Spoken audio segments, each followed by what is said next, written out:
बिस्मिल्लाहिर्रहमानिर्रहीम। अस्सलामुअलैकुम। मैंने अपने आप को एक लहक व दहक सहरा में पाया। मेरी तो ये समझ में नहीं आ रहा था कि फ्लैट के आरामदेह बिस्तर से इस सहरा का सफ़र मैंने कैसे तय किया। शायद ये इसी कंबल पोश मर्दूद की कुव्वतें होंगी जिसने आराम से उठाकर मुझे सख्ती में ला फेंका था। हॉरर कहानियों की दुनिया में तहलका मचाती और दिमाग पर दहशत तारी करती कहानी। मैं हूँ आसिफा।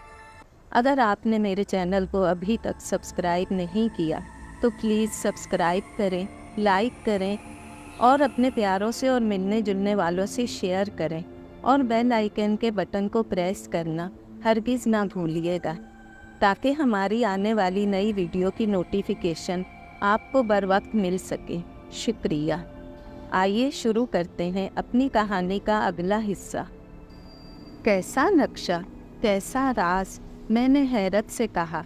ये राज मनुष्य की इस तहजीब की तरफ इशारा करता है जब मनुष्य के दरमियान भेदभाव ज़्यादा था, बेचारे दिल्लतों पर सितम होता था। पहला नक्शा इसी चीज़ की तरफ इशारा करता था।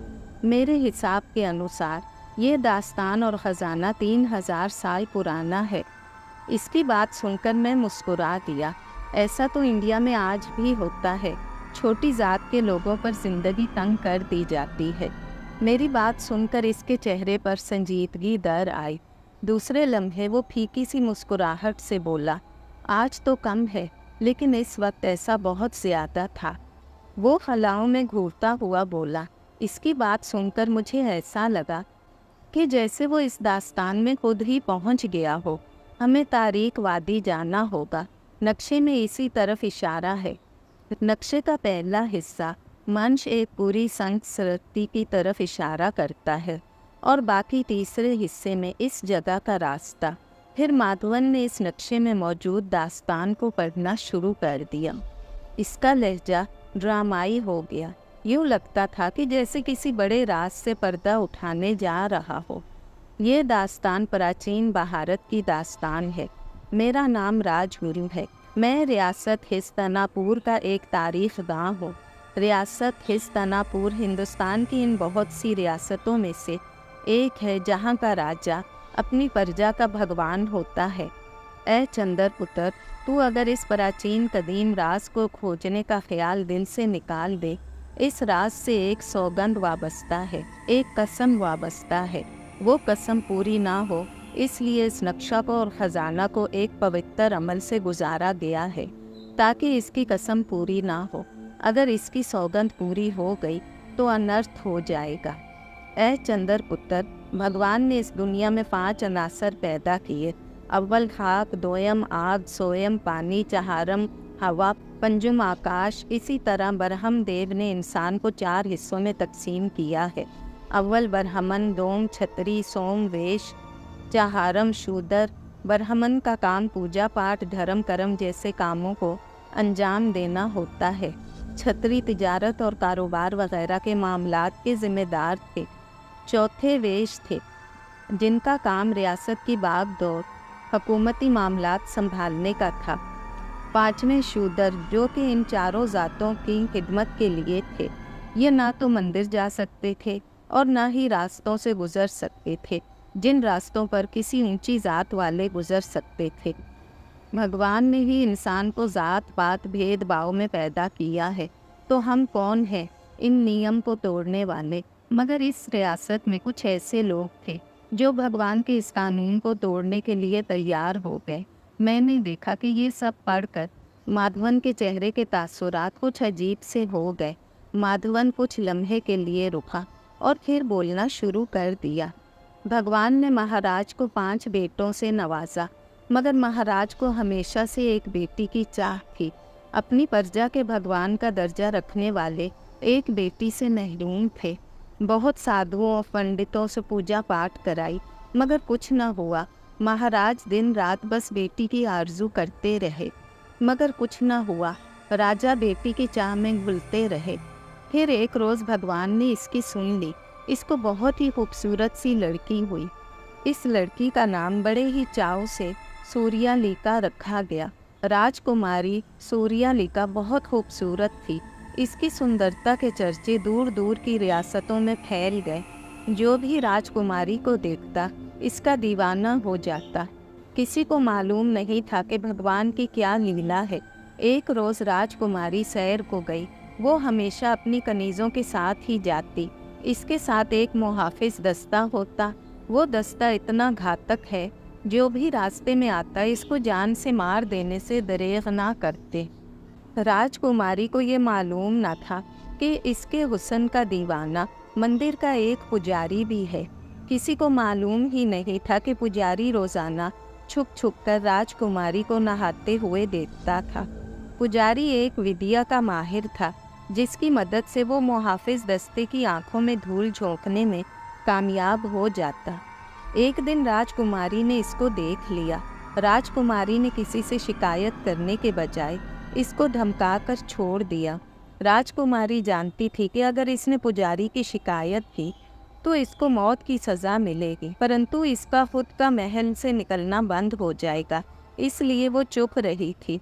राजकुमारी का रथ रोज़ शाम 4 बजे महल के लिए वापसी रवाना होता।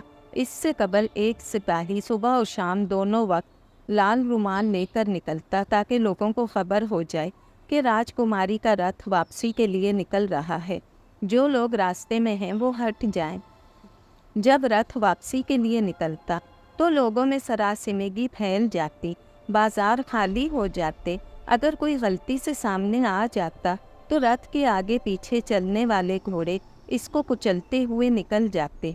ए चंद्रपुत्र, ये सब इसलिए होता रथ के रास्ते में दिल्लतों की बस्ती पड़ती।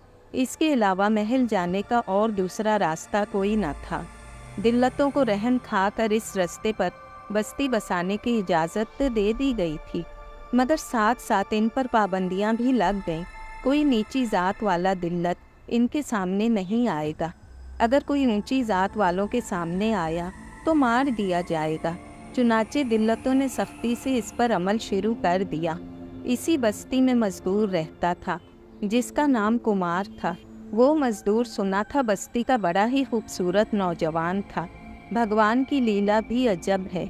दिल्लतों की बस्ती में इतने खूबसूरत नौजवान का पैदा होना किसी चमत्कार से कम ना था। वो रोज़ाना दिन भर मजदूरी करता और रात को जाकर अपनी बस्ती में सो जाता। इसका ना कोई मित्र था ना कोई दुश्मन, बस वो अपने काम से काम रखने वाला था। इसके परिवार में इसकी एक सिर्फ माँ थी और एक छोटी बहन, जो कि सारा वक्त बस्ती में खेला करती। बस्ती में एक इंसान और भी था, जिसका नाम शंकर लाल था। शंकर भी ज़ात का नीच था, लेकिन सिकली और काले इलम में इसका कोई सानी न था। पूरी बस्ती में अगर कुमार का कोई दोस्त था तो वो शंकर लाल था। शंकर लाल और कुमार की दोस्ती अपनी मिसाल आप थी। एक दफ़ा कुमार ने शंकर लाल की मदद करके इस पर एहसान किया था। जब इसकी माँ बीमार थी तो पूरी बस्ती की तरफ से कुमार ही था जो इसके काम आया था। तब शंकर ने कसम खाई थी कि मुनासिब वक्त पर एहसान का बदला उतार देगा। कुमार जब भी अपनी मजदूरी पर निकलता तो वो शंकर से ज़रूर मिलता था। शंकर ही इसका वाहिद दोस्त था। जैसे ही कुमार शंकर की झोंपड़ी में दाखिल हुआ तो झोंपड़ी में कोई भी ना था। अचानक कुमार ने करहाने की आवाज़ सुनी। कुमार ने इधर उधर देखा तो ये देखकर दंग रह गया। झोंपड़ी में मौजूद चारपाई के नीचे एक बोरी सी मौजूद है और वो बोरी हिल भी रही है और इसमें से आवाज़ भी आ रही है। इसने फ़ौरन ही चारपाई के नीचे घुसकर वो बोरी खोल डाली। जैसे ही वो बोरी खोली, इसमें से एक नहायत ही खूबसूरत बच्चा बरामद हुआ था, जो कि ज़र्क बर्क लिबास में था। बच्चा नींद बेहोश था और करा रहा था। अचानक इसने कदमों की आहट की आवाज़ सुनी तो इसने मुड़कर देखा तो झोंपड़ी के अंदर से रंग वाला इंसान अंदर दाखिल हो रहा था, जिसकी आंखें छोटी और बाल घुंघरियाले थे और होंठ मोटे थे। शंकर, ये सब क्या है? कुमार ने इसकी जानिब हैरत से देखते हुए कहा। कुछ नहीं यार, शक्तियों को बढ़ाने के लिए ये सब करना पड़ता है। शंकर के भद्दे से होठों पर मकरूसी मुस्कुराहट दौड़ गई। तू इसका करेगा क्या? ये 2 हफ्ते से भूखा है। इसको भोजन के नाम पर मिठाई खिलाता रहा है, मिठाई से इसकी प्यास बढ़ जाएगी और जब ये जीवन त्यागने लगेगा मैं इसका गला काट कर इसका रथ काली माँ को बलि दे दूंगा और इस आत्मा को अपने वश में कर लूँगा। परंतु ये किसका बच्चा है? इसी देहकारी मलून साहूकार का, जो हम गरीबों को नीच समझता है। इसकी बात सुनकर कुमार धक से रह गया।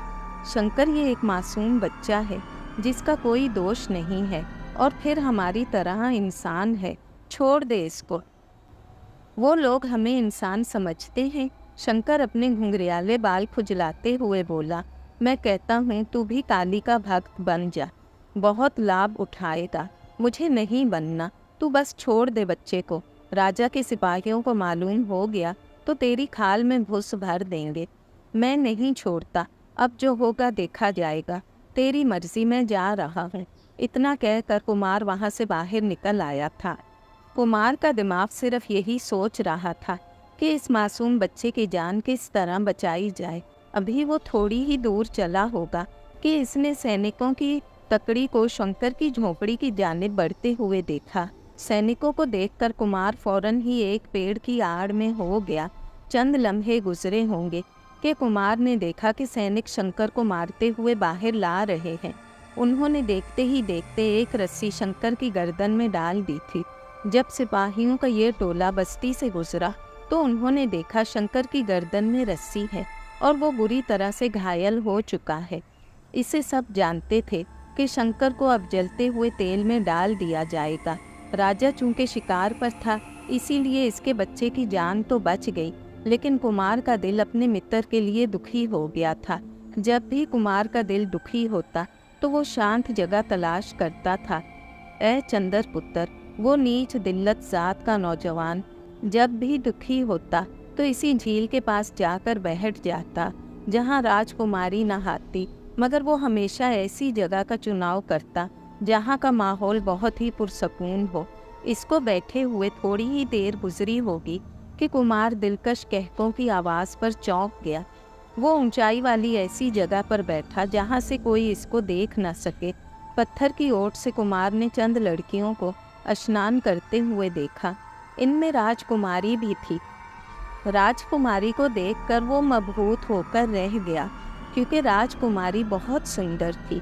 मैंने देखा राजकुमारी की खूबसूरती का जब जिक्र आया तो माधवन की आंखों में चमक सी दौड़ गई। माधवन का चेहरा कुछ अजीब सा हो गया था।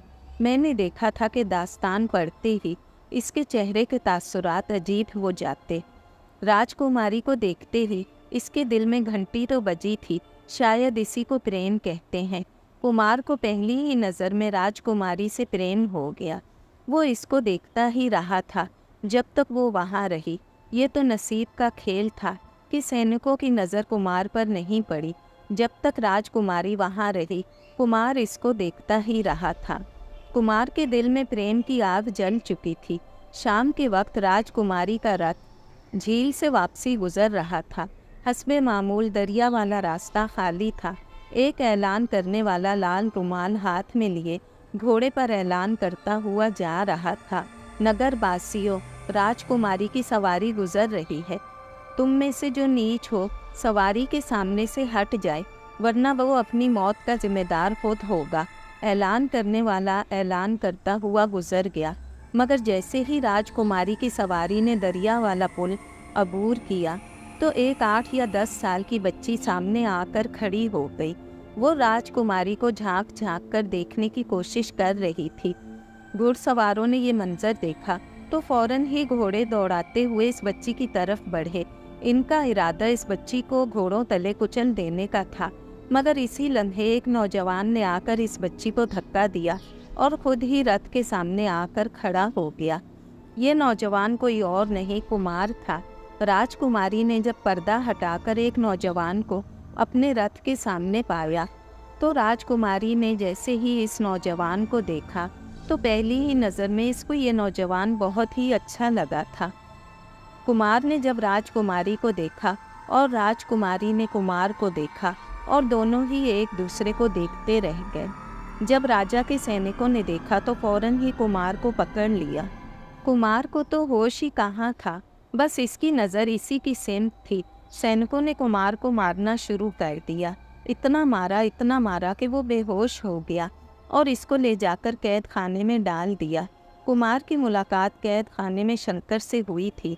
दोनों एक ही कोठरी में थे।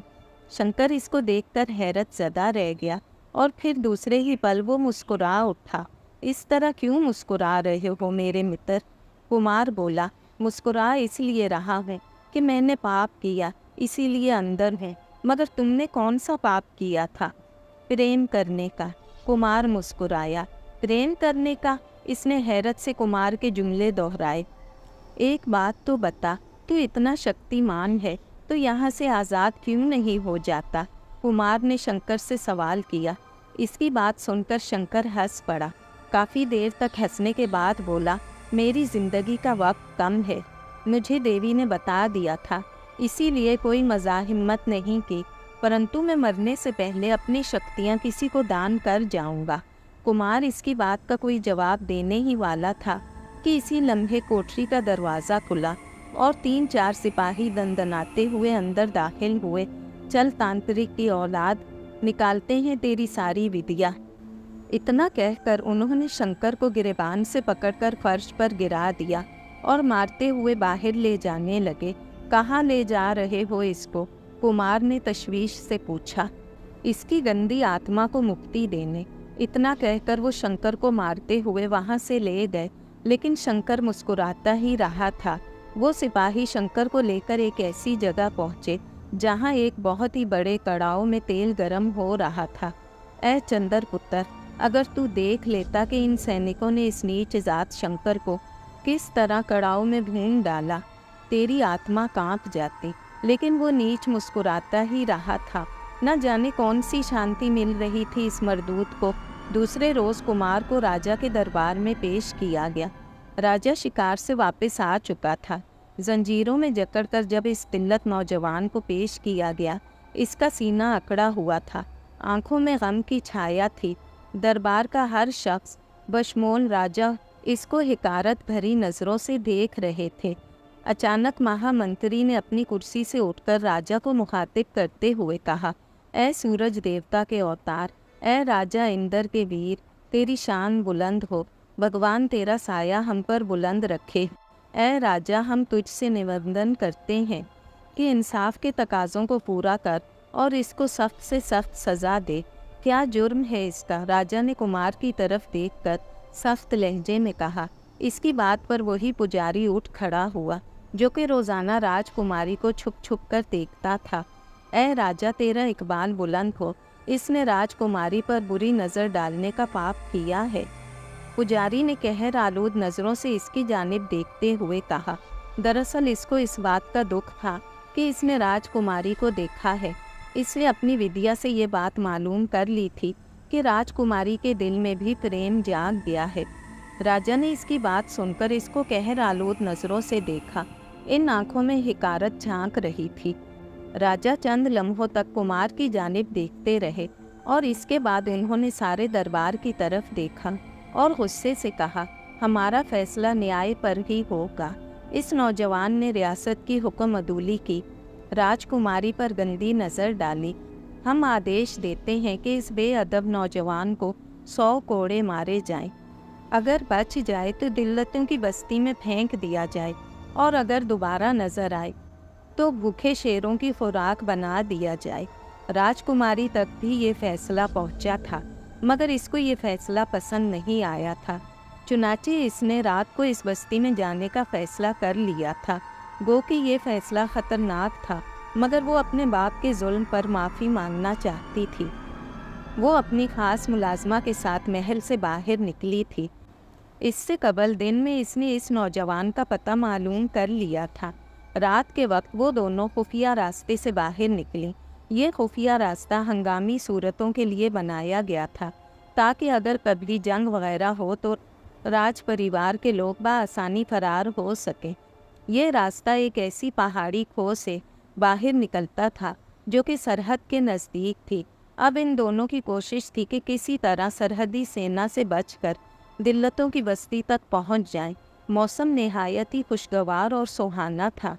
अगर किसी ने देख लिया तो राजा मुझे जिंदा जला देगा।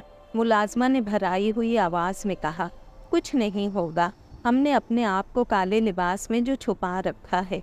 राजकुमारी मुस्कुरा कर बोली। पहाड़ी उतराई उतरने के बाद इनके घोड़े हवा से बातें करने लगे थे।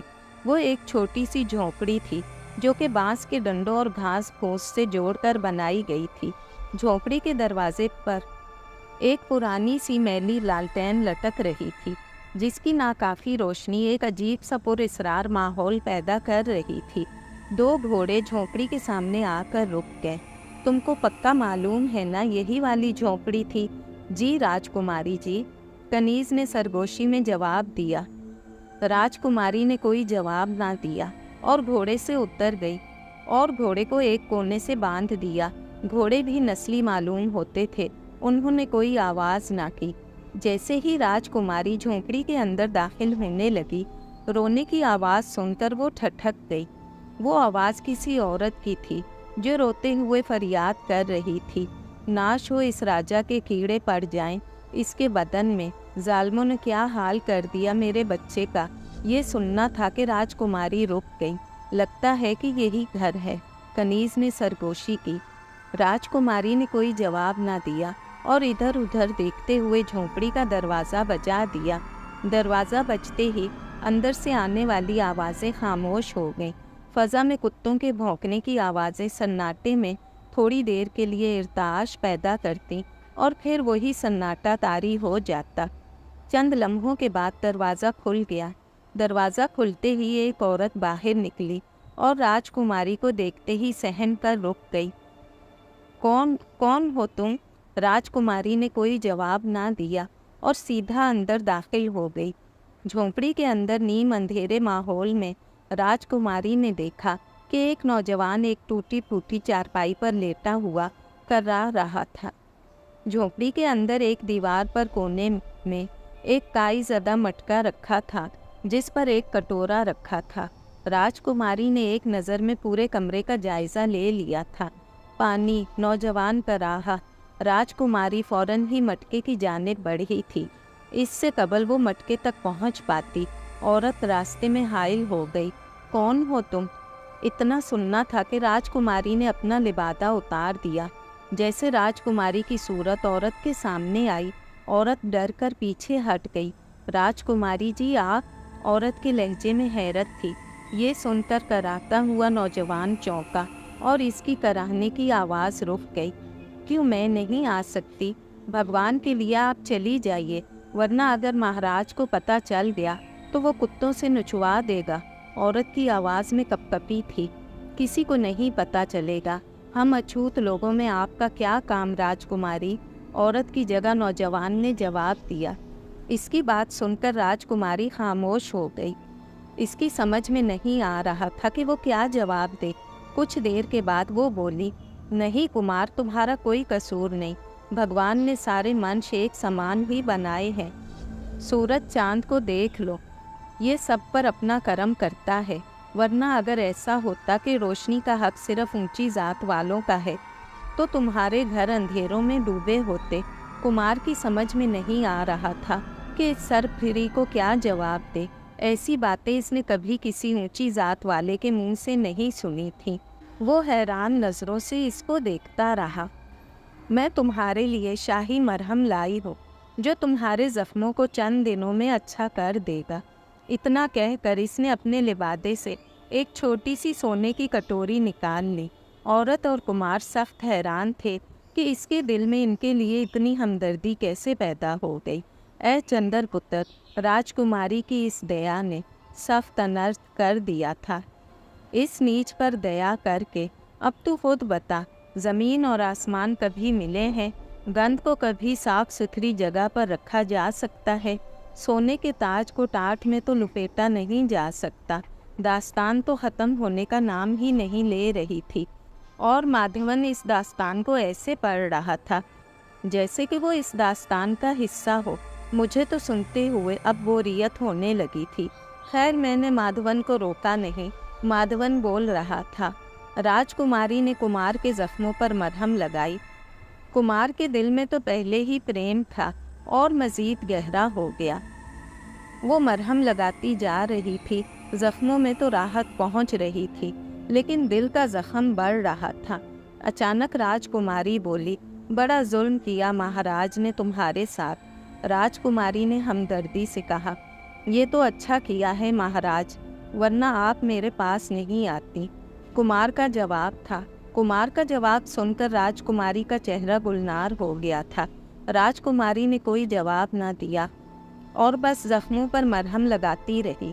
अचानक कुमार ने एक ऐसी हरकत की जिससे वो चौंक गई। राजकुमारी ने अपना हाथ फौरन ही खींचा था, क्योंकि इसका नर्म मुलायम हाथ कुमार के हाथ में था। राजकुमारी ने फौरन ही हाथ छुड़ाया था। क्षमा चाहता हूँ राजकुमारी। राजकुमारी ने कोई जवाब ना दिया, लेकिन कुमार इसके होठों पर दबी मुस्कुराहट देख चुका था। प्रेम की आग दोनों तरफ जल चुकी थी। ये आग एक ऐसे तूफान को जन्म दे रही थी जिस तूफान में सब कुछ बह जाना था। रात का वक्त था, चारों तरफ गहरा सन्नाटा था। एक बहुत बड़ा हाल नुमा एक कमरा था जिसके सतून बहुत ही बड़े बड़े थे और पथरीले सतून बहुत ऊंचाई पर जाकर गोल छत से मिल गए थे। हाल की फ़ज़ा बहुत गुटी गुटी थी। इस हाल में जगह जगह चारों तरफ मशलें रोशन थीं। हाल के वस्त में एक बहुत बड़ा अजीमुश्शान बुत ऐस्तादा था। वो किसी काली देवी का था। इस बुत के बिल्कुल सामने एक बकरा बंधा हुआ था। बकरा काफ़ी सेहतमंद और तंदुरुस्त था। कुछ ही लम्हे गुजरे होंगे कि अचानक हाल में एक शख्स दाखिल हुआ। वो शख्स बड़ा ही तंदोमंद और फरबा था। इसकी उम्र 40 साल थी। इसका ऊपरी धड़ बरहना था, जबकि निचले धड़ पर इसने लुंगी पहन रखा था और इसका जिस्म पुरिया मिट्टी से रंगा हुआ था। ये वही पुजारी था जो कि राजकुमारी को नहाते हुए देखता था। वो हाल में दाखिल होते ही सजदे में गिर पड़ा। देवी मेरी मदद कर, मैं राजकुमारी से विवाह करना चाहता हूँ, परंतु वो नहीं मानती। मैंने इस पर अपनी विद्या आजमाई, फिर भी कोई असर नहीं हुआ। इतना कहकर वो सजदे से उठा और कुछ पड़ता हुआ इस बकरे की सिमत आ गया। अब इसके हाथ में एक बड़ी सी तलवार थी। पुजारी ने एक ही वार में इस बकरे का सर उड़ा दिया। जैसे ही बकरे का सर उड़ा, बकरा तड़पने लगा। बकरे का खून निकलकर एक प्याले में जमा होने लगा। फिर इस पुजारी ने इस खून से इस देवी को स्नान करवाना शुरू कर दिया। देवी, मैंने बलि पूरी कर दी है, मेरी मदद कर। अचानक देवी की पथरीली आंखें रोशन हो गई। फिर इसके संकी होंठ हिले। फिर इस पुजारी के कानों से एक गूंजदार आवाज़ टकराई। वो आवाज़ किसी औरत की थी। पुजारी आनंद, तेरी बलि हमने स्वीकार की। तू 30 रातों तक बलि दे तो तेरी मनोकामना पूरी हो सकती है। आवाज़ को सुनकर पुजारी वापस सजदे में गिर गया। देवी, तेरा ये भक्त बलि पूरी करेगा। काली देवी का खून आलोत खौफनाक बुत बड़ा ही भयानक लग रहा था। पुजारी बलि की रस्म अदा करके जैसे ही बाहर निकला, अचानक इसकी नज़र पहाड़ी उतराई से 2 घुड़सवारों पर पड़ी जो कि नीचे उतर रहे थे। शाही घोड़ों को देखकर वो चौंक गया था कि इतनी रात को शाही घोड़े कहाँ जा रहे हैं। चुनाचे वो तजस्सुस के पेशे नज़र इनके पीछे चल ही पड़ा। इसका घोड़ा बड़ा फुर्तीला था। बग़ैर आवाज़ किए इनके पीछे चल पड़ा। घोड़ों का रुख शुमाल के पहाड़ी सिलसिले की तरफ था। कुछ ही दूर पुजारी इन घोड़ों का निशान खो बैठा था। काफ़ी देर के बाद जब वो पुरानी झील के नज़दीक पहुंचा, तो चांद की रोशनी में झील के पास जो कुछ देखा, इसको देखकर इसके रोंगटे खड़े हो गए। गुस्से से जैसे इसकी खोपड़ी ने अक्ल का साथ छोड़ दिया था। रात के अंधेरे में इसकी तेज़ नज़रों ने राजकुमारी को पहचान लिया था। सबसे ज़्यादा ख़तरनाक बात ये थी कि वो एक दिल्लत नौजवान के हाथ में हाथ दिए बैठी थी। राजकुमारी, अब तो जीवन तुम्हारे बगैर अधूरा लगता है।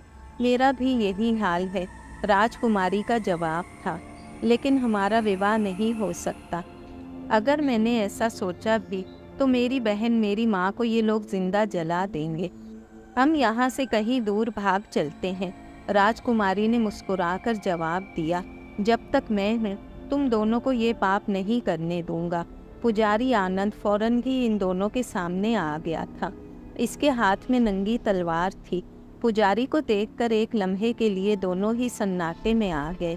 निगरानी करने वाली कनीज तो बेहोश ही हो गई थी। दोनों ने खुद को संभालते हुए जवाब दिया, प्रेम पाप तो नहीं महाराज। कुमार ने जवाब दिया। पुजारी जो वैसे ही राजकुमारी को एक नीच के पहलू में देखकर जला हुआ था, जवाब सुनकर शदीद गुस्से में आ गया था। तुम जैसे नीच कर्मियों के लिए ज़रूर पाप है।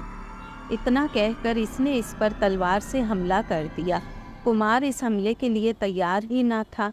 तलवार का वार इतना भरपूर था, इसका बायां बाजू जख्मी हो गया। अपने आप को जख्मी होते देखकर कुमार ने अपनी तलवार निकाल ली।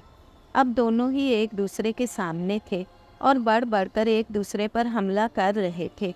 पुजारी कुमार के मुकाबले ज़्यादा माहिर तलवारबाज था, इसीलिए इसने बहुत ही जल्द कुमार को गिरा दिया।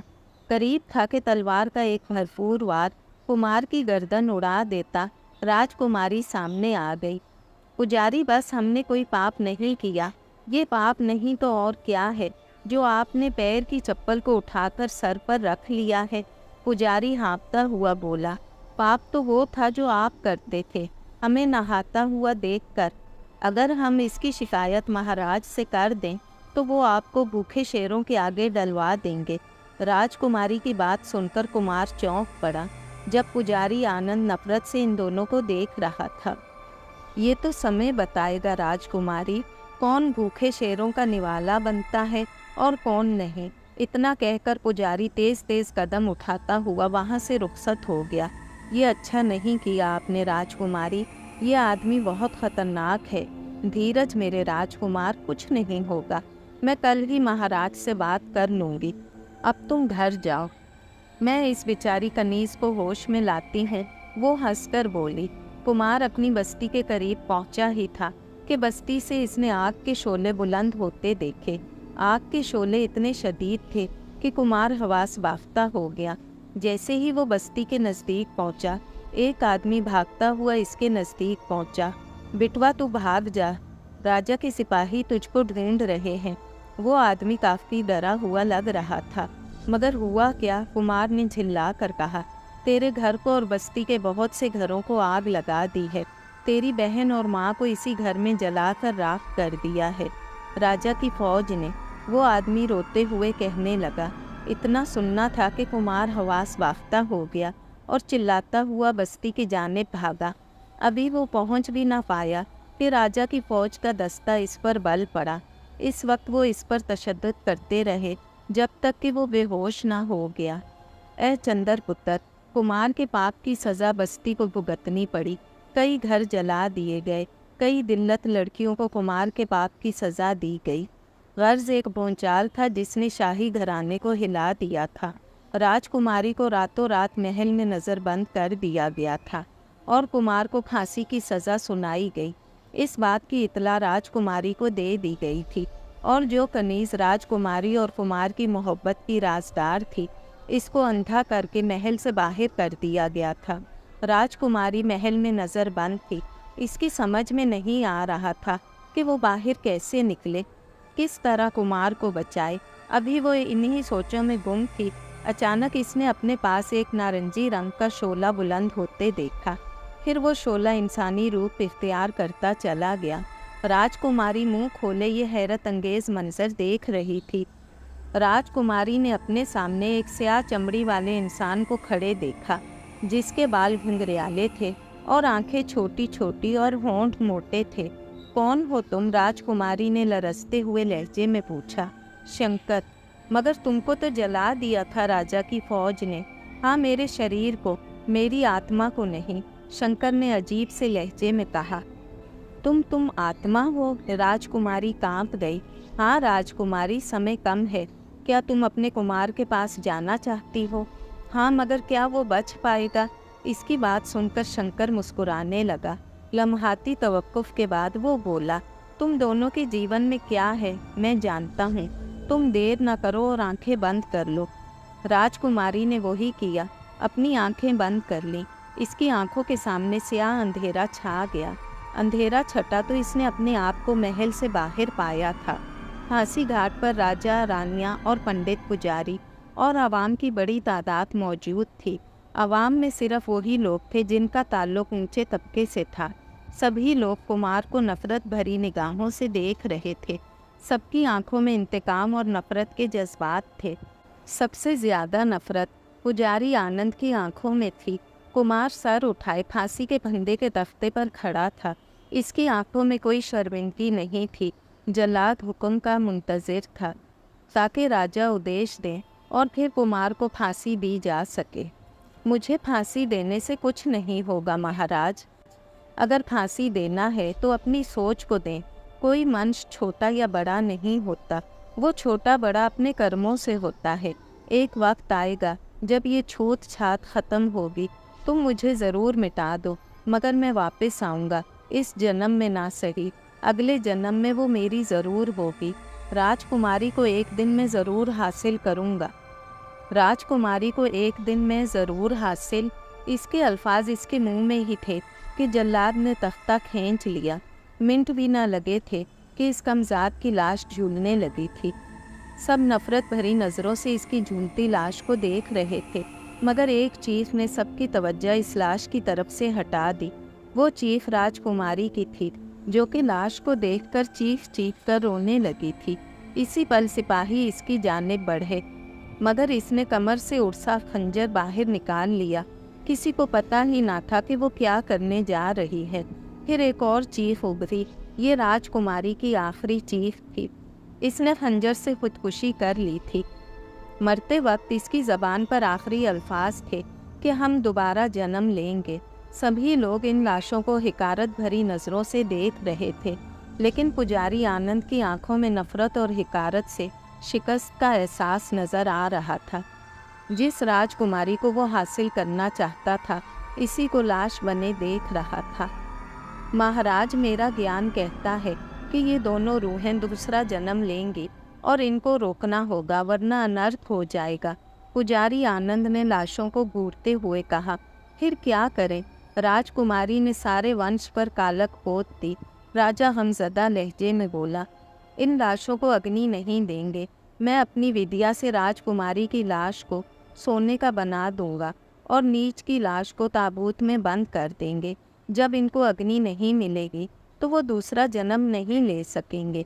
फिर हम इन लाशों को तारीक वादी में छुपा देंगे। जो भी कोई इनको ढूंढेगा, मेरी आत्मा इसका रास्ता रोकेगी।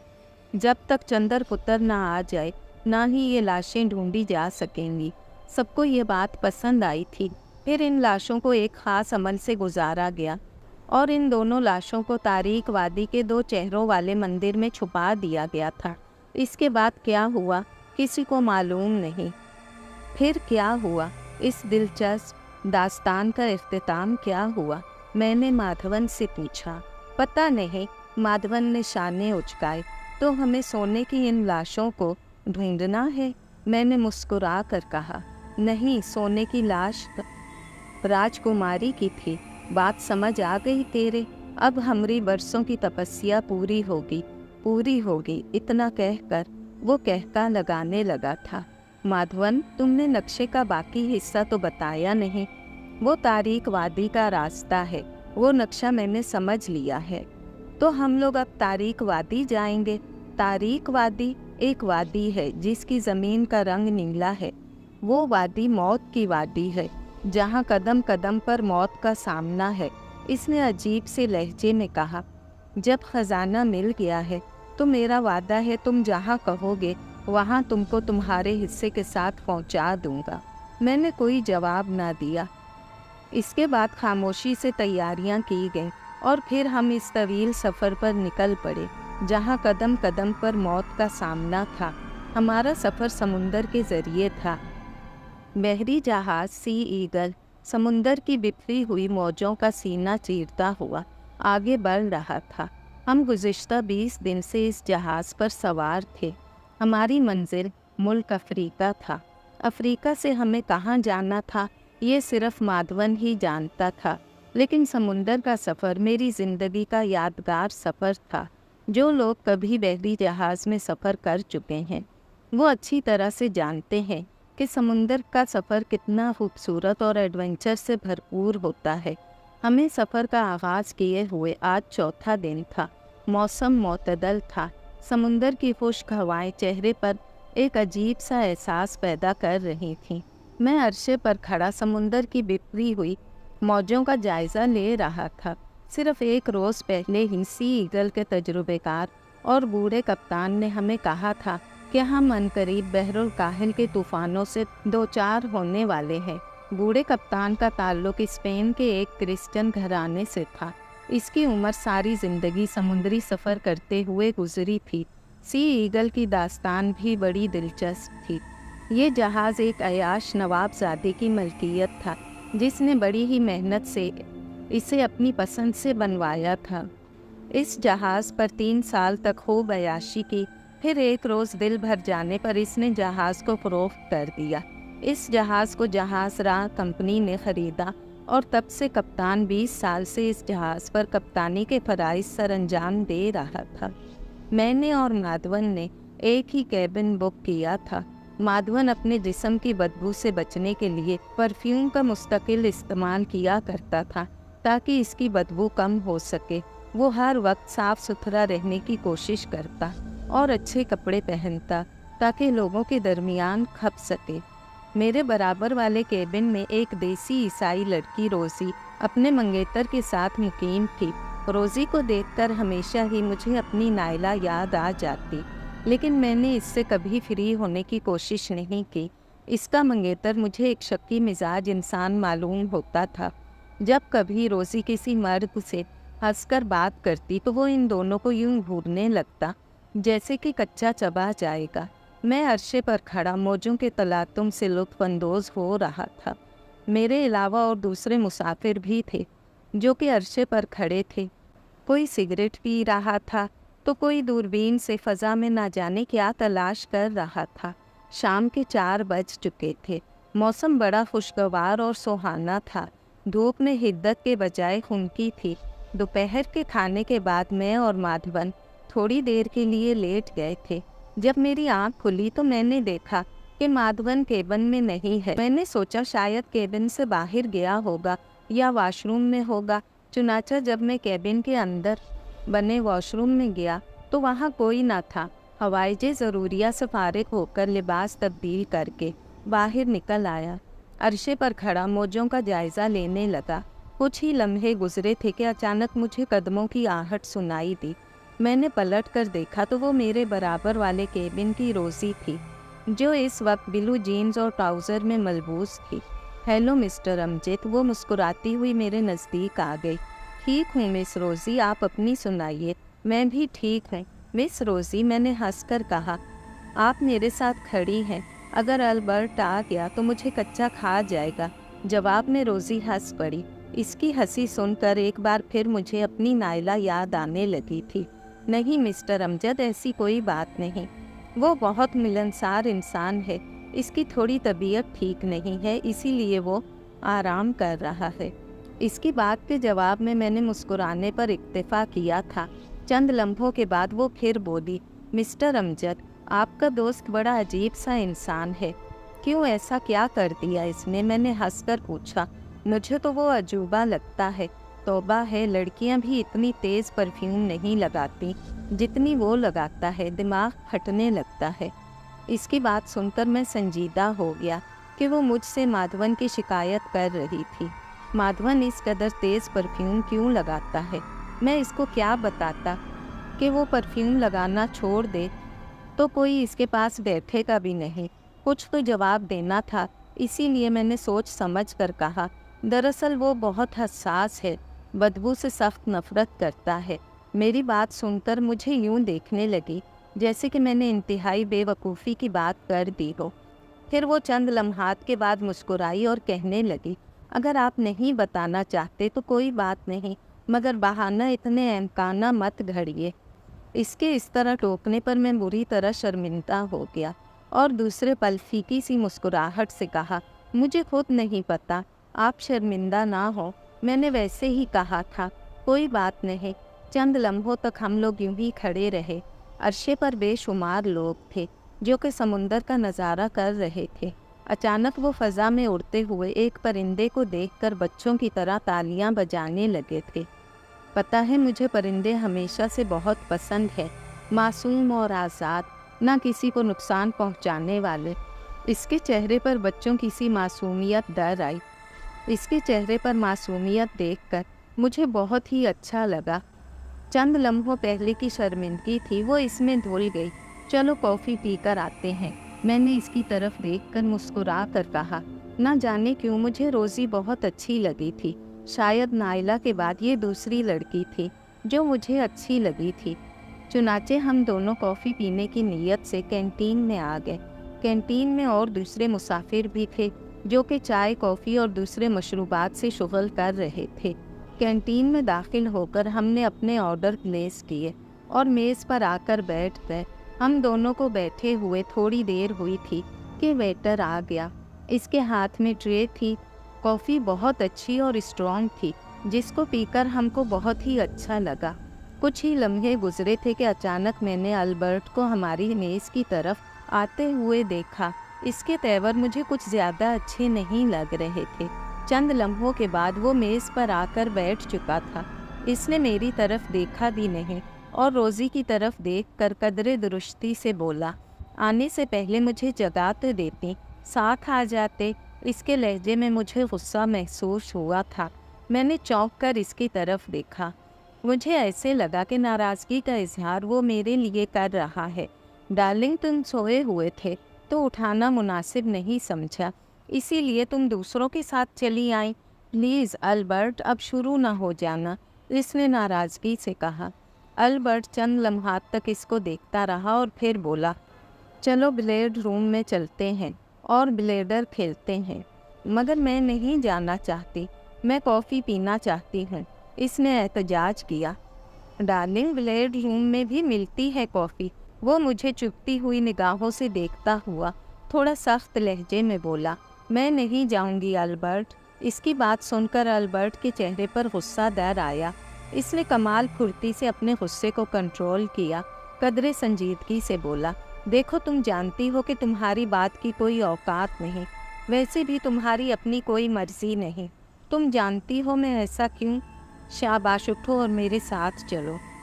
इसकी बात के जवाब में रोज़ी के चेहरे पर मुर्दनी छा गई और मुझे ऐसे लगा कि मेरी कंपनी छोड़कर जाना नहीं चाहती हो, मगर मजबूर हो।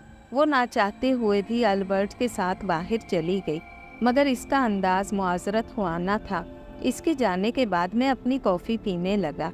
जब मैं कैबिन से बाहर निकला था तो कैबिन में माधवन नहीं था। ना जाने वो कहाँ था। अचानक मेरी नज़र माधवन पर पड़ी जो कि शराब के काउंटर पर बैठा था। इसने बहुत ज़्यादा शराब पी रखी थी। सीधा मैं माधवन के पास गया। माधवन अपने आपे में नहीं था। मुझे देखकर वो दीवानों की तरह हंसने लगा। तूने अपनी प्रेमिका का खून कर दिया, वो मेरी तरफ उंगली नचाते हुए बोला। इसकी बात सुनकर दूसरे लोगों ने चौंक कर इसकी तरफ देखा और फिर मेरी तरफ देखा। मामले को संभालने के लिए मैंने फ़ौरन ही कहा, लगता है बहुत ज़्यादा पी ली है इसने। माधवन ने शराब ज़्यादा पी ली थी, ऐसा ना हो कि वो नशे में कहीं फंसवा न दे। मैंने इसकी तरफ हाथ बढ़ाया ही था कि वो मेरे हाथ को झटक कर बोला, जब आत्मा सड़ जाती है तो शरीर बदलना पड़ता है। इसकी बात सुनकर दूसरे लोग इसकी तरफ देखकर मुस्कुराने लगे। शायद शराब अब ज़्यादा हो गई थी। इसकी ये बेमतलब बात मेरी समझ में नहीं आई। मैंने फ़ौरन ही इसको उठाने की कोशिश की। मुझे ऐसा लग रहा था कि वो अब ज़्यादा शराब पीकर कुत्ते की तरह कह न कर दे, लेकिन इसने उठने के बजाय मेरा हाथ झटका और जूझता हुआ कैंटीन से बाहर निकल गया। इसके जाते ही लोग हंसने लगे थे। मैं वापस अपनी मेज़ पर आ गया और कॉफ़ी से लुत्फ़अंदोज़ होने लगा था। अचानक मैंने शोर की आवाज़ सुनी जो कि बाहर से आई थी। फिर साथ ही किसी के ज़ोर ज़ोर से चिल्लाने की आवाज़ मेरे कानों से टकराई। मैं फ़ौरन ही तजस्सुस के पेशे नज़र बाहर निकल आया। मैंने देखा एक नहायत ही बूढ़ी औरत जिसकी उम्र 70 साल के आसपास थी, माधवन को बद्दुआएं दे रही थी। सबसे ज़्यादा हैरानी इस बात की थी कि माधवन की आंखों में मुझे खौफ दिखाई दिया। बूढ़ी औरत की पेशानी से खून बह रहा था, जबकि इसका हुलिया भी नहायत ही अजीबो-गरीब। इसने सर से पैर तक स्याह रंग का लंबा सा चोगा पहन रखा था। इसके गले में मुख्तलिफ रंगों के मोटे दानों वाली मालाएं नज़र आ रही थीं। एक माला खोपड़ियों की भी थी। वो अपनी खून आलूद पेशानी पोंछती हुई माधवन को हिकारत की नज़रों से देख रही थी। इसकी आंखों में सख्त गुस्से की कैफियत थी। ज़ागुली हो मंबासा पीशा पीशा। वो अजीबो गरीब ज़बान में गुस्से का इजहार कर रही थी। ये क्या कह रही है? मैंने एक दूसरे आदमी से पूछा जो कि अफ्रीकी मालूम होता था। ये बद्दुआएं दे रही है, कह रही है कि तुम बर्बाद हो जाओ, तबाह हो जाओ। ये क्या पागलपन है? मेरी बात सुनकर वो आदमी चौंक गया।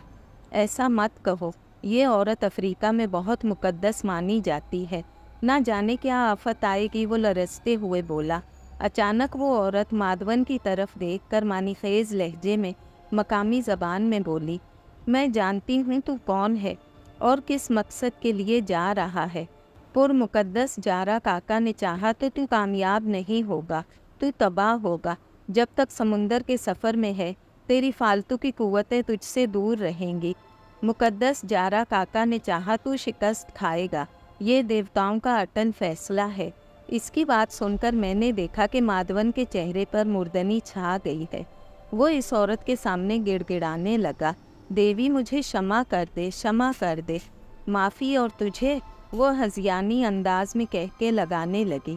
फिर इसने अपने दोनों हाथ फ़ज़ा में बुलंद किए, गलीज़ से भरे लहजे में अजीबो गरीब ज़बान में चिल्लाने लगी।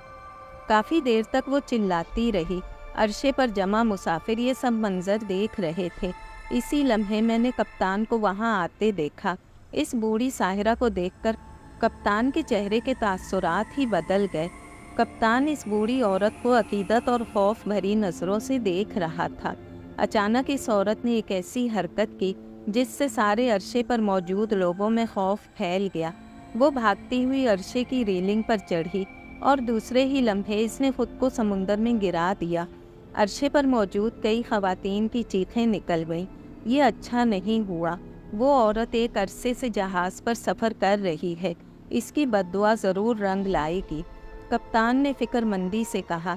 इसी लम्हे एक अंग्रेज़ मुसाफिर कप्तान की तरफ आकर इंग्लिश में बोला, क्या हुआ मिस्टर जोसेफ? वो एक बूढ़ी औरत पागल औरत है। इसकी बात सुनकर कप्तान के होठों पर एक फीकी सी मुस्कुराहट दौड़ गई। मिस्टर मार्टन, मेरा 20 साल का तजुर्बा है जहाज़ रानी का। मुकद्दस जारा काका अफ्रीका के ख़तरनाक कबाइल का देवता कहलाता है। जब भी इसने जारा काका के नाम पर इसने बद्दुआ दी है, वो बद्दुआ देने के बाद हमेशा ही समुंदर में कूद जाते हैं। जारा काका के पुजारियों का यही दस्तूर है। जवाब में मार्टन हंसने लगा था। मैंने देखा कि कप्तान के चेहरे पर परेशानी है। अचानक वो मेरी तरफ आया और कहने लगा, मिस्टर अमजद, आप बुरा मत मानिए, आप लोग अगली बंदरगाह पर जहाज़ से उतर जाएं। इसने खौफ से कहा, क्यों? हमने पूरा किराया दिया है। आप लोगों की वजह से इस जहाज़ पर मुसीबत आएगी। नहीं सॉरी, हम नहीं उतर सकते। इतना कहकर मैं अपने कैबिन की तरफ चल पड़ा, जबकि माधवन इसी जगह खड़ा था। कप्तान हम दोनों को जाता हुआ देखता रहा। अचानक कप्तान हमारे पीछे से चिल्लाया, उतरना तो पड़ेगा, ये कप्तान का हक है। मैंने कोई जवाब ना दिया और चलता रहा। चलते चलते अचानक मुझे याद आया कि माधवन को इस औरत ने बद्दुआ दी थी कि तुम्हारी कुव्वतें समुंदर के इस सफ़र में तुम्हारा साथ छोड़ देंगी। ये सोचकर मेरे पूरे जिस्म में सनसनी दौड़ गई। माधवन मेरे पीछे पीछे आ रहा था। अचानक मेरे जहन में एक ख्याल आया कि माधवन की कुव्वतें तो ख़त्म हो चुकी हैं, अब वो मेरा कुछ नहीं बिगाड़ सकता। दूसरी बंदरगाह आते ही जब कप्तान हमें उतारेगा तो मैं वहाँ से भाग जाऊँगा। अचानक मैंने सोचा कि मुझे कप्तान से मिलना चाहिए, पूछना चाहिए कि वो आखिर इतना क्यों डरा हुआ है। हम दोनों अपने कैबिन में दाखिल हो गए। माधवन जाकर बिस्तर पर बैठ गया। इसके चेहरे से परेशानी छलक रही थी। यूँ लग रहा था जैसे कोई हारा हुआ इंसान हो। क्या वाकई में तुम्हारी कुव्वतें साथ छोड़ गईं? मैंने पूछा। हाँ, इस बूढ़ी का शराब लग गया है। मुझे ऐसा लग रहा है कि हमारा पूरा शरीर खाली हो गया है, हर तरफ अंधियारे हैं। ओह, मगर तू समझ, हार तो हमारी ज़िंदगी में है ही नहीं। वो बूढ़ी क्या समझती है कि हरा देगी? नहीं। वो अचानक ही दीवानों की तरह बोला। मैं इसकी तरफ गौर से देख रहा था। इसकी हालत इस इंसान की तरह थी जिसने जुए में अपना सब कुछ हार दिया हो। अचानक इसने मेरी तरफ देखा और फिर बोला, तू समझ रहा है कि जब कप्तान उतारेगा तो तू वहाँ से भाग जाएगा? ऐसा नहीं होगा, समझा तू? इसकी बात सुनकर मैं बहुत चक्का रह गया। इसको कैसे पता चला कि मैंने भागने का इरादा कर लिया है? इसका मतलब है इसकी कुव्वतों ने पूरी तरह से इसका साथ नहीं छोड़ा है। खैर, जैसा भी है, कप्तान जब मुझे उतारेगा मैं इसी वक्त वहाँ से भाग खड़ा होऊंगा। मुझे यकीन था कि ये मुझे नहीं ढूंढ पाएगा। मैं हार नहीं मानूंगा, देवी की आज्ञा लूँगा। वो आज खुद बुड़बुड़ाया। इतना कहकर वो उठा और अलमारी से अपना बैग निकाल लिया।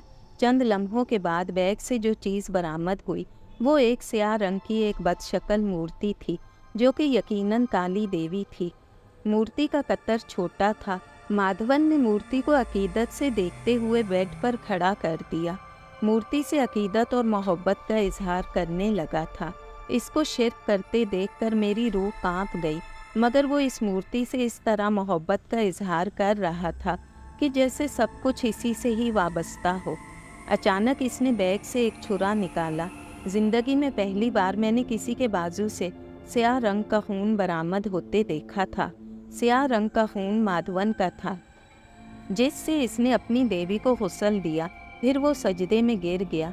काफ़ी देर तक गिरा रहा, हत्ता कि मुझे ऐसा लगने लगा कि कहीं ये मर तो नहीं गया, लेकिन ऐसा नहीं था। फिर इसको इसी तरह सजदे में पड़ा छोड़कर मैं कैबिन से बाहर निकल आया। न जाने क्यों मुझसे वो मंजर देखा नहीं जा रहा था, जो कि नज़रों के लिए नाकाबिले बर्दाश्त था। इसका स्याह खून देखकर मेरा दिल खराब हो गया था। मैं कैबिन से बाहर निकल आया था। मगरिब का वक्त हो चुका था। अरशे पर बड़ी ही ठंडी और पुरसकून हवाएं चल रही थीं। मेरा इरादा कप्तान के कैबिन की तरफ जाने का था, जो कि जहाज़ के ग्राउंड पर था। कुछ ही देर के बाद कप्तान का कैबिन ही, जो कि इसका ऑफिस भी था, मैंने दरवाज़ा बजाया और इजाज़त मिलने पर मैं अंदर चला गया। कप्तान अंदर मेज़ पर बैठा शराब नोशी करने में मसरूफ़ था। इसने मुझ पर सरसरी सी नज़र डाली और फिर दोबारा इस मशरूबे हराम से शुगल करने में मसरूफ़ हो गया। बैठो, इसने नशे की हल्की सी लहर में कहा। शराब पियोगे? इसने शराब की तरफ इशारा किया। नहीं शुक्रिया, मैंने मुस्कुराकर जवाब दिया। मैं जानता हूँ तुम क्यों आए हो, इसने शराब का एक सिप लेते हुए कहा। मैं सिर्फ इतना मालूम करने आया हूँ कि एक पागल औरत की खुदकुशी पर आप हमें जहाज़ से क्यों उतार रहे हैं। मेरी बात सुनकर इसके चेहरे के तासुरात अजीब से हो गए। इसके चेहरे पर एक रंग आ रहा था, एक जा रहा था। यूँ लग रहा था कि इसका चेहरा खौफ से पीला पड़ गया हो। तुम इस औरत के बारे में नहीं जानते, इसलिए ऐसा कह रहे हो। इसकी खुदकुशी मेरे जहाज़ पर कहर ला सकती है। मैं इसकी लॉजिक सुनकर हैरान रह गया कि एक निहायत पढ़ा लिखा अंग्रेज़ इतनी तोहम परस्ती की बातें क्यों कर रहा है। हम समझते हैं कि अंग्रेज़ बहुत रोशन ख्याल और एतदाल पसंद होते हैं। ऐसा नहीं है, इनसे ज़्यादा तोहम परस्त कोई नहीं है। खैर, मेरे चेहरे पर मौजूद सवालात को देखकर वो मुस्कुराया। मिस्टर अमजद, आप शायद अजीम अफ्रीका के बारे में कुछ नहीं जानते, इसीलिए ऐसा कह रहे हैं। कुछ बताना पसंद करेंगे आप? मेरे लहजे में तंज डर आया।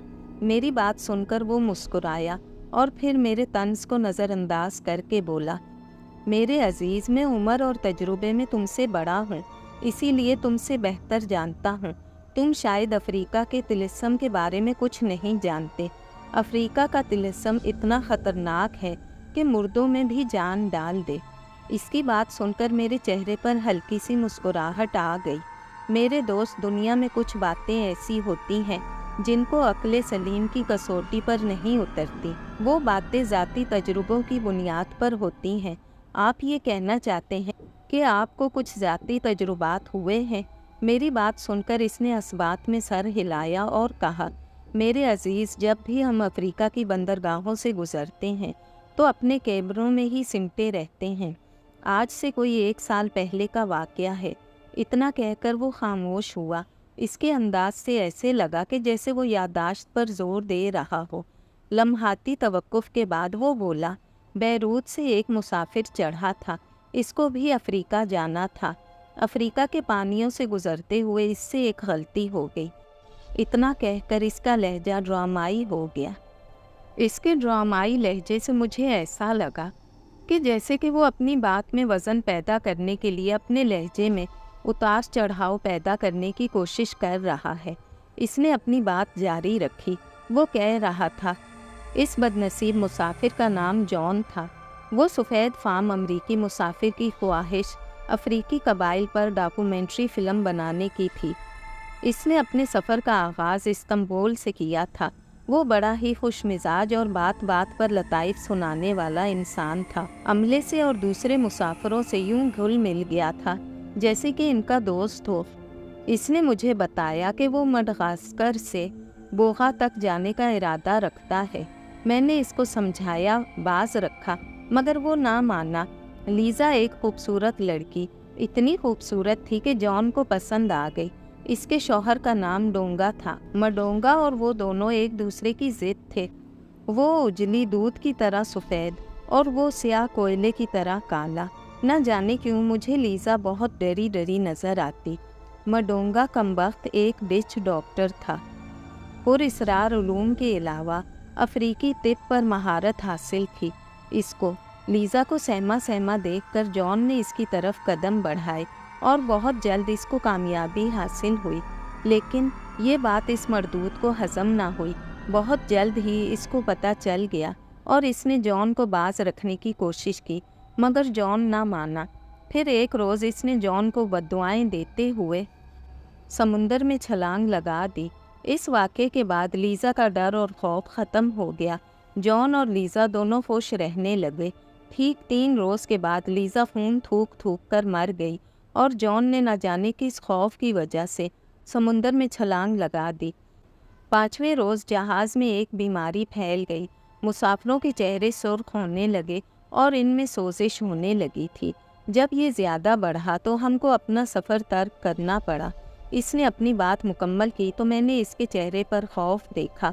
मुझे यूं लगा जैसे कि वो कांप रहा हो। प्लीज़ तुम लोग अगली बंदरगाह पर उतर जाओ।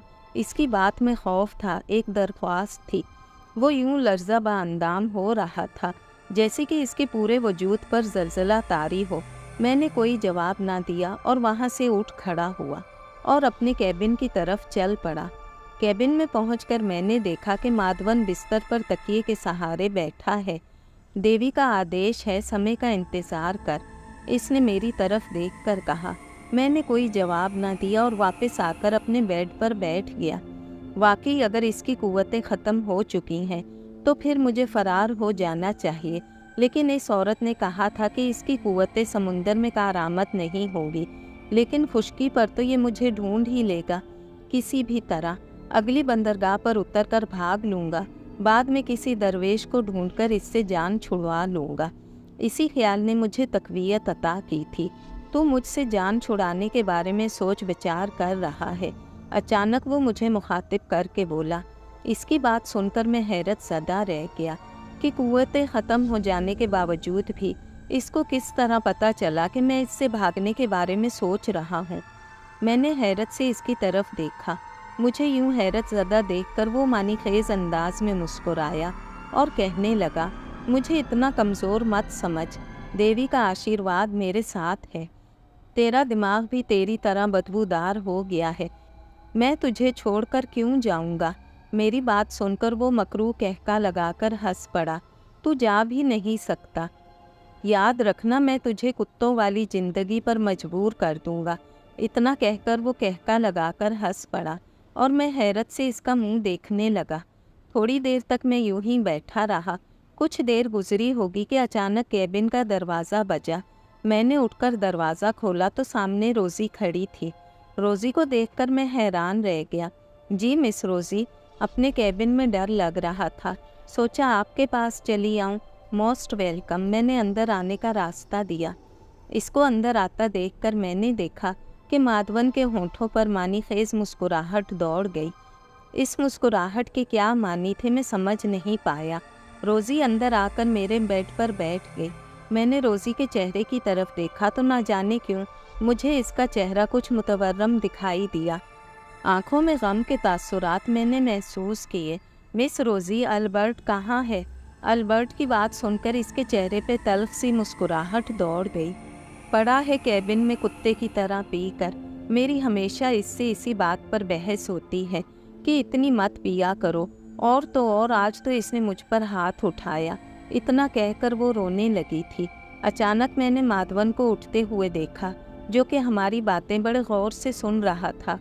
न जाने क्यों मैंने इसकी आंखों में एक अजीब सी चमक देखी थी। माधवन को बाहर जाता देखकर मैंने इससे पूछा कि कहाँ जा रहे हो? शिकार करने। मच्छी ने चारा जो निकल लिया है। इसके होठों पर मानी खेज मुस्कुराहट दौड़ गई। इसका जवाब सुनकर रोज़ी ने इसको चौंक कर देखा और मैं भी इसके बेसर पैर के जवाब पर हैरान रह गया। मैं समझा नहीं। समझ जाता तो माधवन की जगह न होता। इतना बोलकर वो हंसने लगा और फिर गेट खोलकर बाहर निकल गया। इसके जवाब ने मेरे दिमाग में हलचल पैदा कर दी थी। न जाने वो किस मछली और शिकार की बात कर रहा था। न जाने क्यों मुझे इसके इरादे खतरनाक नज़र आ रहे थे। इसके जाने के बाद रोज़ी ने अपने आंसू पोंछे और मेरी तरफ देखकर बोली, मिस्टर अमजद, न जाने क्यों आपका दोस्त खतरनाक मालूम होता है। मैंने इसकी बात का कोई जवाब ना दिया। मुझे मालूम था अगर मैं इसको बताता कि माधवनपुर इसरार कुव्वतों का माहिर है तो वो कभी यकीन नहीं करती। चुनाचे मैंने इसकी बात का जवाब देने के बजाय दूसरा सवाल पूछ लिया, तुम अल्बर्ट को छोड़ क्यों नहीं देती? तुम्हारी तो शादी भी नहीं हुई इससे। मेरी बात से इसके होठों पर एक ऐसी तल्ख मुस्कुराहट दौड़ गई जिसमें बेचारगी का एहसास नुमाया था। इसने काफ़ी चुभते हुए लहजे में मेरी बात का जवाब दिया, कभी किसी परिंदे को पिंजरा तोड़कर आज़ाद होते देखा है? इसके जुमले से मुझे अंदाज़ा हुआ कि वो किस कदर दर्दो कर्ब में ज़िंदगी गुजार रही है। चुनाचे कुछ तो बोलना ही था, लेकिन कुछ परिंदे ऐसे होते हैं जो पिंजरे समेत ही उड़ जाते हैं। मेरी बात पर इसने मुझे चौंक कर देखा और फिर बोली, मैं इन परिंदों में से नहीं हूँ। ना इतनी हिम्मत है कि मैं अपना पिंजरा तोड़ सकूं। इसने दुख भरे लहजे में कहा। मेरी समझ में नहीं आया कि मैं इसको क्या जवाब दूं। अचानक इसकी नज़र शेल्फ में चुनी हुई शराब की बोतलों पर पड़ी। वो मेरी तरफ इन नज़रों से देखने लगी कि जैसे कि वो शराब की तलब रखती हो। मैं उठा और शराब का एक गिलास भरकर इसकी जानिब बढ़ा दिया। शराब देखकर वो यूं इस पर टूट पड़ी कि जैसे कि सदियों की प्यासी हो। कहा जाता है कि शराब इंसान को अंदर और बाहर से नंगा कर देती है।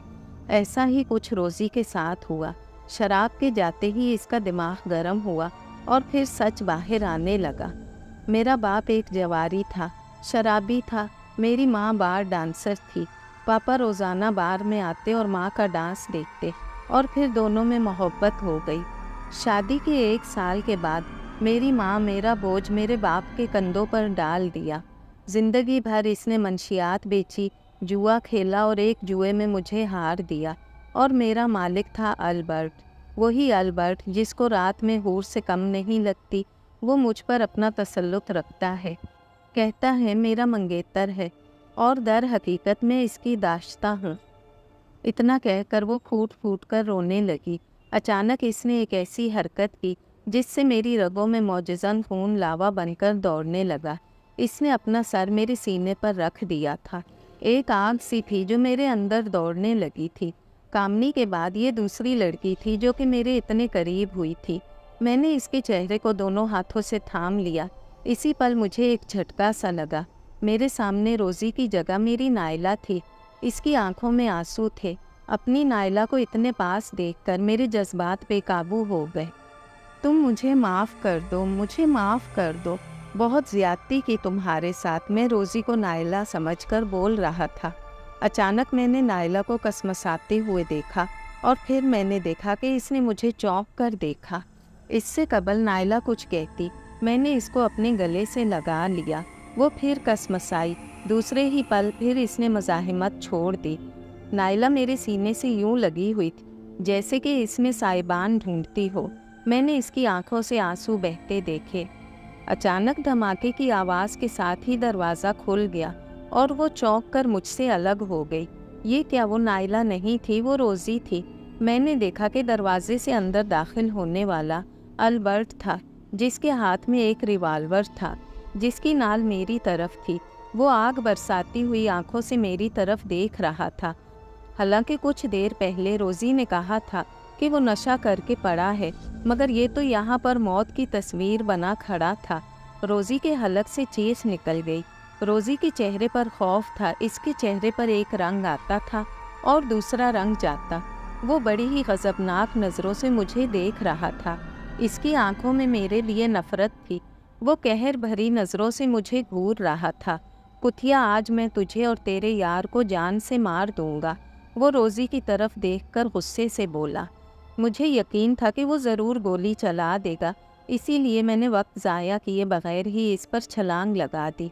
मेरी छलांग लगाने में वो तवाज़ुन बरकरार न रख सका और लड़खड़ा कर गिर पड़ा।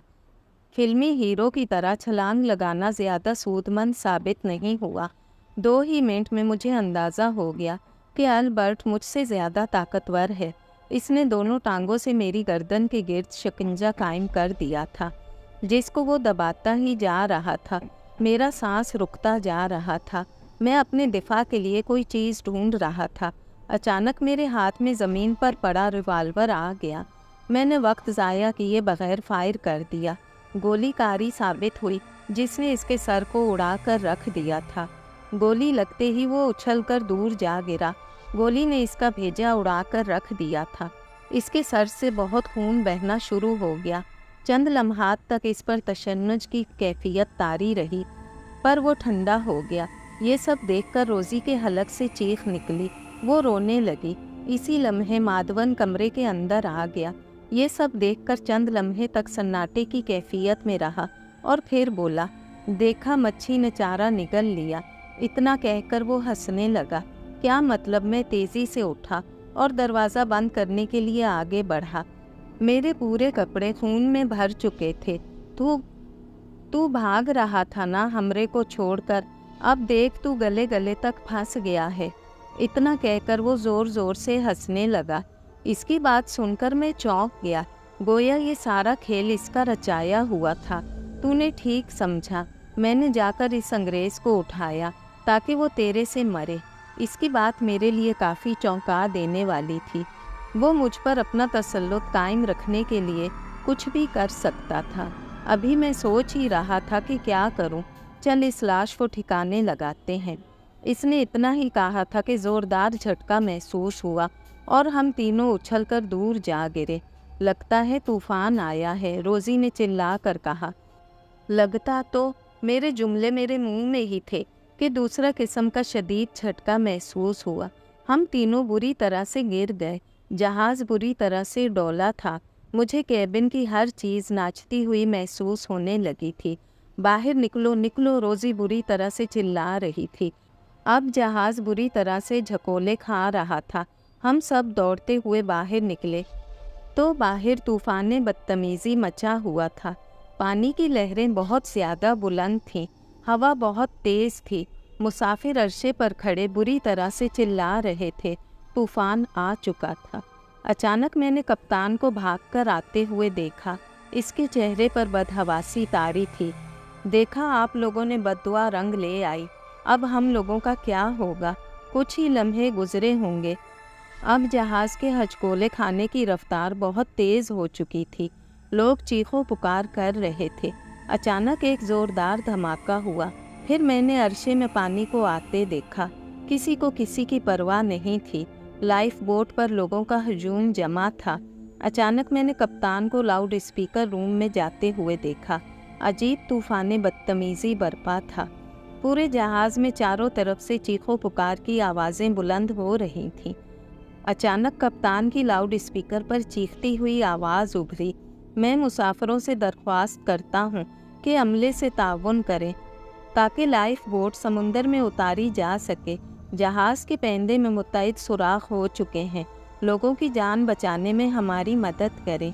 इतना सुनना था कि मुसाफिरों में अजीब सरासमीगी फैल गई। एक खौफ का आलम था। बच्चे बूढ़े सब चीख रहे थे। इस ऐलान से सब में हैजान बरपा हो गया। कुछ मुसाफिरों ने जानें बचाने के लिए समुंदर में छलांगे लगाना शुरू कर दी थीं। माधवन मुझे कहीं नज़र नहीं आ रहा था और ना ही रोज़ी। अचानक एक धमाके की आवाज़ हुई और पूरे जहाज़ में घुप अंधेरा छा गया। जहाज़ अब बिखरी हुई मौजों की तरह हिचकोले खा रहा था, बतदरीज अंदर धंसता जा रहा था। अचानक धमाके की आवाज़ से जहाज़ का बॉयलर फट गया और फिर पानी जहाज़ के अंदर दाखिल होना शुरू हो गया। अचानक मुझे एक झटका लगा, मैं फिसला और जहाज़ की रेलिंग से मेरा सर टकराया। इस वक्त मैंने एक हजूम का बोझ अपने ऊपर महसूस किया, फिर मेरा दम घुटने लगा। फिर वो हजूम खुद ब खुद मुझसे हट गया। जिंदा इंसानों के जिस्म बड़ी ही तेज़ी से इधर उधर लुढ़क रहे थे। अचानक मैंने सर पर किसी चीज़ को गिरते हुए महसूस किया। फिर घुप अंधेरा छा गया। मेरी आँख यूं खुल गई जैसे कि मैं कच्ची नींद से बेदार हुआ हूँ। सर्द पानी के थपेड़े थे जिन्होंने मेरे आसाब को झंझोड़ दिया था। मेरा मुंह कड़वा हो चुका था, मेरा दम घुट रहा था। मुझे याद नहीं कि मैं जिंदा हूँ या मर गया हूँ। बस ऐसा एहसास था जैसे कि मैं पानी में ऊपर नीचे हो रहा हूँ। मैं खुले समुंदर में था। समुंदर की बेरहम लहरें मुझे इधर से उधर कर रही थीं। लोगों की चीखों पुकार की आवाज़ें मेरे कानों से टकरा रही थीं। पानी निहायत ठंडा था। सी ईगल समुंदर में गर्क हो चुका था। रात के अंधेरे में मैंने लोगों को डूबते हुए देखा। जिंदगी बचाने की ख्वाहिश हर चीज़ पर हावी होती है। चुनाचे मैंने तेज़ी से हाथ पैर चलाने शुरू कर दिए। इसी जिद्दोजहद में मेरे हाथ में एक बड़ा सा तख्ता आ गया। मैंने बिजली की सी तेज़ी से इस तख्ते को पकड़ लिया था। वो तख्ता मेरी ज़िंदगी को बचाने का सबब बन गया और मैं फुर्ती से तख्ते पर सवार हो गया। मैंने बहुत से मुसाफिरों को डूबते हुए और समुंदर में तैरते हुए देखा। मैंने अपने आप को तख्ते से लिपटा लिया था। इस बूढ़ी अफ्रीकी औरत की बद्दुआ दुरुस्त साबित हुई थी। सी ईगल समुंदर की गोद में पहुंच चुका था। इतना बड़ा जहाज़ इतने आराम से डूब गया। यकीन नहीं था, शायद ये किसी पुरअसरार कुव्वत का काम था। ना जाने कितने लोग तैयाब हो गए थे। अचानक मुझे दूर से हैवले नज़र आए। मैंने तख्ता की मदद से तेज़ तेज़ इन हैवलों की जानिब बढ़ना शुरू कर दिया था। मैंने हाथों की मदद से तख्ते को धकेलना शुरू कर दिया था। कभी मैं इन बेरहम मौजों के सामने सर झुकाता, कभी हार जाता। अचानक मुझे एक रोशनी नज़र आई जो कि एक लाइफ बोट की थी, जो कि बिल्कुल मेरे नज़दीक आकर रुक गई। फिर दो हाथों ने मुझे ऊपर खींच लिया और फिर मुझे याद नहीं, मेरे आसाब जवाब दे गए थे। मेरा हर एहसास मुर्दा हो चला था। मेरा जिस्म किसी ठोस शय पे पड़ा हुआ था। अब जिस्म में कोई हरकत पैदा हुई और जहन इन गनूदगियों से बाहर आया। बदन के ऊपरी हिस्से पर तपिश थी।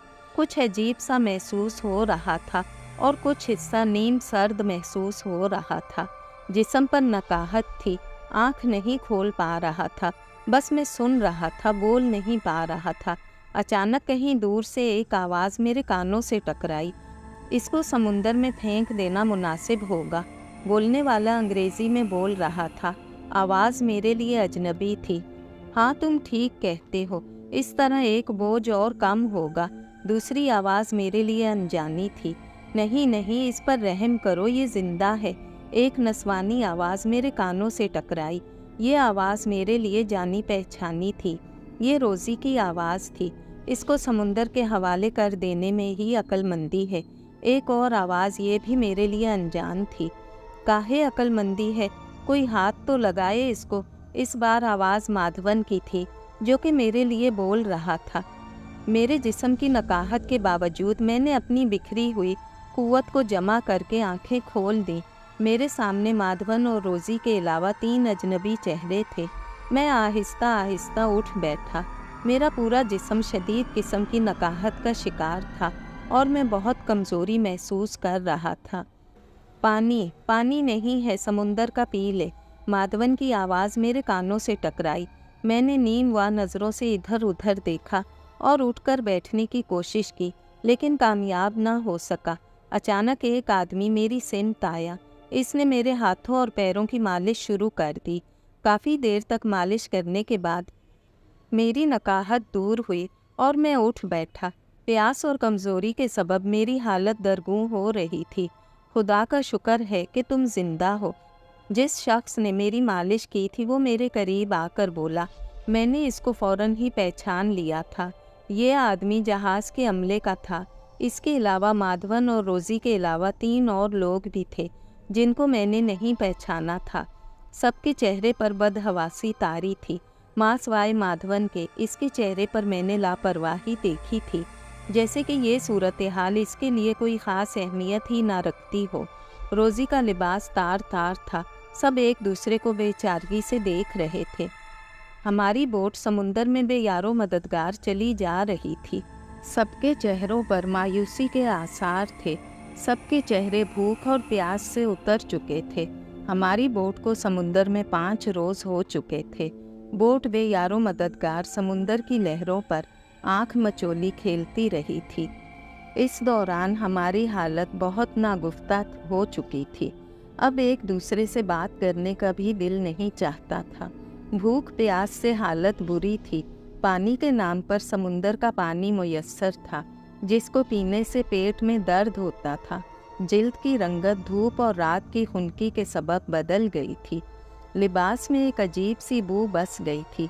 रोज़ी का लिबास भी काफ़ी हद तक तार तार हो चुका था, लेकिन ना तो इसको अपनी बरहनगी का ख्याल था, ना दूसरों के लिए इसकी बरहनगी दिलचस्पी का सबब थी। सच तो ये है, हम सब अपनी ज़िंदगियों से मायूस हो चुके थे। आसमान सर पे था, ताहद्दे निगाह समुंदर हर मस्तियाँ करता नज़र आता था।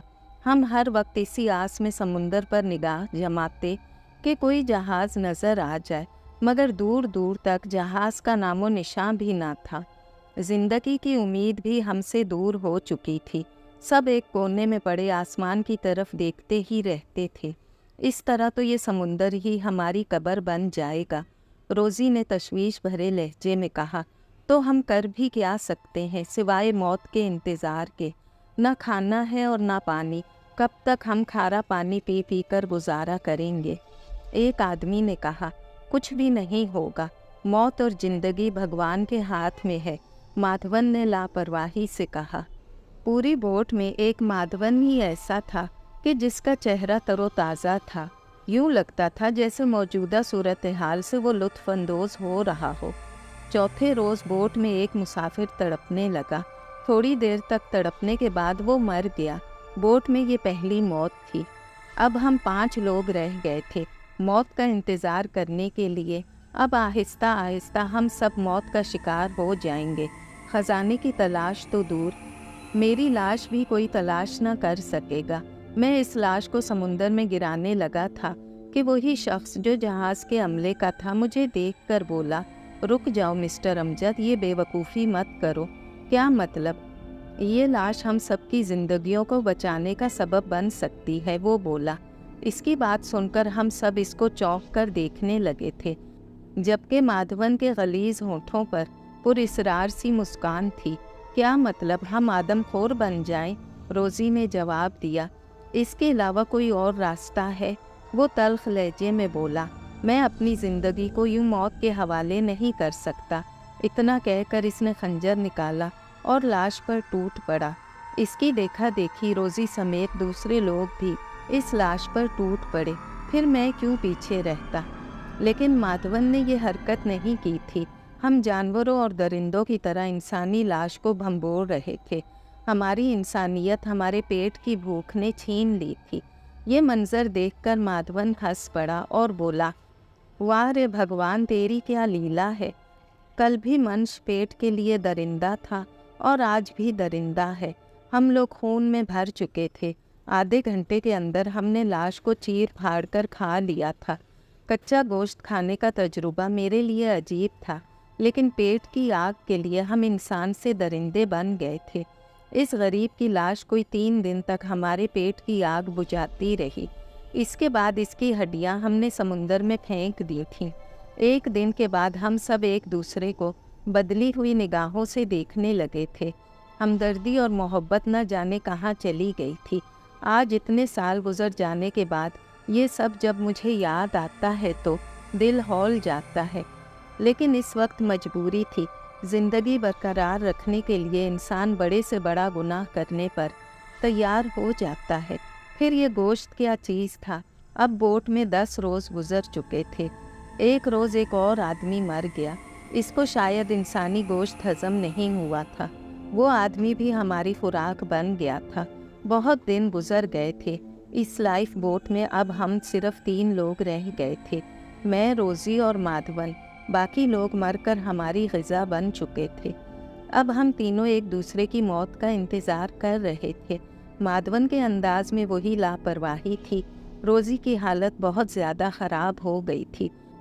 अगर आपको हमारी ये वीडियो पसंद आई हो, अगर आपको हमारी ये कोशिश पसंद आई हो, तो प्लीज़ लाइक करें, सब्सक्राइब करें और अपने प्यारों से और अपने मिलने जुलने वालों से शेयर करें और बेल आइकन के बटन को प्रेस करना हरगिज़ मत भूलिएगा, ताकि हमारी आने वाली वीडियो की नोटिफिकेशन आपको मिल सके। और प्लीज़ कमेंट सेक्शन में अपनी राय का इजहार ज़रूर किया करें। शुक्रिया। अल्लाह हाफ़िज़।